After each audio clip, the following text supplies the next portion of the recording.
before dawn had fully risen, the palace vault stirred. No seal was broken, no relic was stolen, yet something had been touched, shifted, disturbed. A balance carefully guarded for centuries had been altered in silence. Deep within the pavilion, Nyla felt it immediately. A tremor beneath stone, a discord beneath harmony.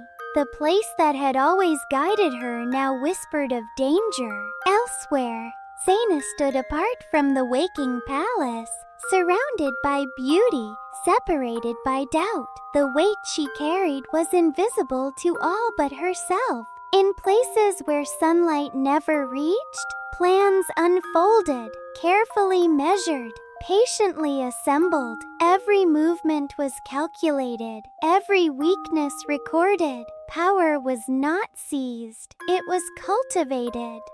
By midday, unease spread through the court. Rumors traveled faster than truth. Something was wrong. Everyone felt it. No one could name it. Nyla did not wait for answers. She searched. She observed. She followed every subtle sign. The pavilion had taught her that danger rarely announced itself. One relic began to respond strangely. Its light wavered. Its rhythm faltered. It was not broken. It was being influenced. As the days passed, Zaina grew quieter.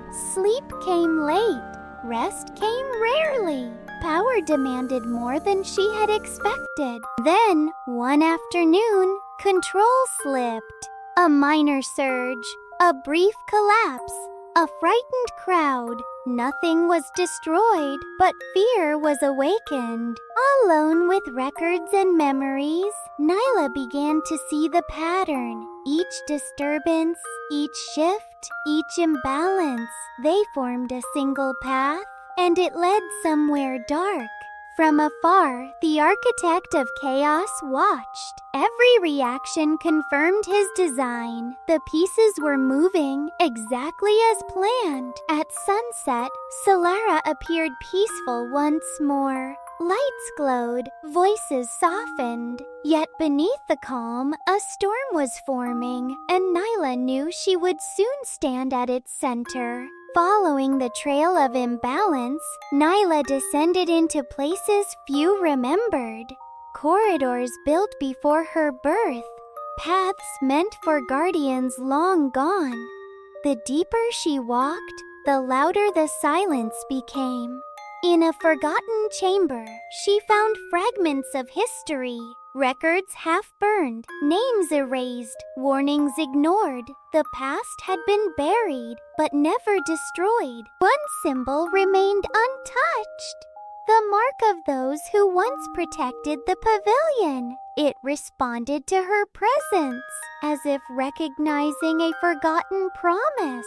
While Nyla searched for answers, Zaina fought herself. Sleep no longer came easily. Every breath carried tension. Every heartbeat echoed with borrowed power. The relic had begun to change. Its light fractured, its rhythm twisted. What once responded now demanded. Across Solara, fear took root. Minor disturbances multiplied, confidence weakened, trust began to fracture. Late into the night, Nyla assembled the truth.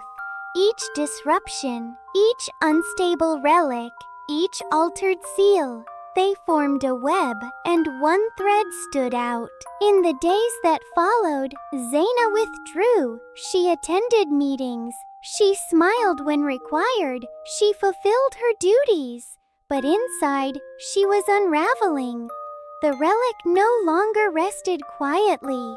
It pulsed. It demanded. It reminded her that borrowed power always asks for payment. He did not announce himself. He never did. He appeared only when doubt was strongest, when resistance was weakest, when choice felt impossible. Behold, Zaina, the power I command. What dark magic is this? A gift if you do not resist. He showed her what she had not seen. Minor disturbances, unstable seals, flickering relics, all connected, all traced back to her. Not as punishment, as leverage.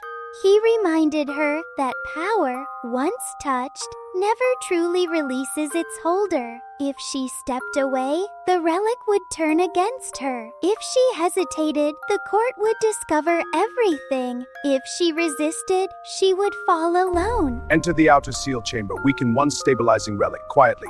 Just enough chaos to blame Nyla. Then he gave her the task. Not a request, not a suggestion, a command. She was to enter the outer seal chamber. She was to weaken one stabilizing relic. She was to do it quietly, just enough to create chaos, just enough to blame Nyla. That night, Zaina did not sleep. She remembered Nyla's words. She remembered her own dreams. She remembered who she had wanted to be, and she measured them against what she had become.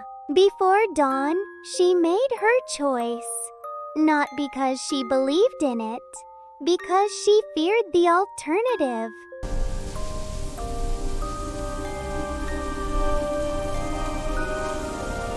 Her hands trembled as she completed the task. The relic resisted. The chamber warned, but the device obeyed. The reaction was immediate. Energy shifted. Balance faltered.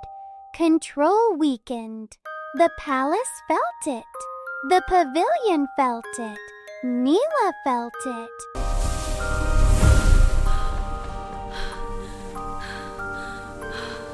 When it was done, Zaina did not feel powerful. She felt empty. The line had been crossed, and it could never be erased. From the shadows, he watched the balance collapse. Not with excitement, with certainty.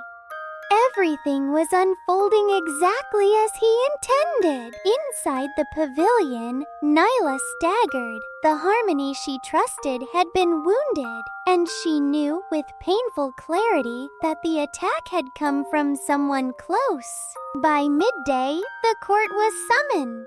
Not for ceremony, not for celebration, for crisis. The disturbance had reached every corner of the palace, and answers were demanded. Fragments were displayed, records were revealed, energy patterns were traced. Lines were drawn between cause and consequence, and all of them pointed in one direction.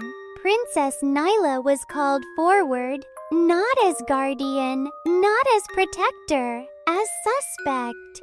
Every gaze weighed her down. Every silence accused her. Hidden within the records, patterns had been reshaped, traces redirected, paths rewritten. What had been Zaina's doing now appeared to be Nyla's. Fear spreads faster than truth. Doubt grows stronger than loyalty. Whispers hardened into belief. Belief hardened into judgment. Zaina stood among them, listening, watching, breaking. Every accusation felt like a blade, yet she remained silent. Authority moved quickly. Access was limited, privileges withdrawn, movements monitored. The guardian was confined for the sake of stability. Outside the palace, the story changed with every telling. Fear reshaped facts, and Nyla's name became associated with danger. That night, Nyla sat in silence, not in anger, not in despair, in reflection. The pavilion had trusted her, but people no longer did.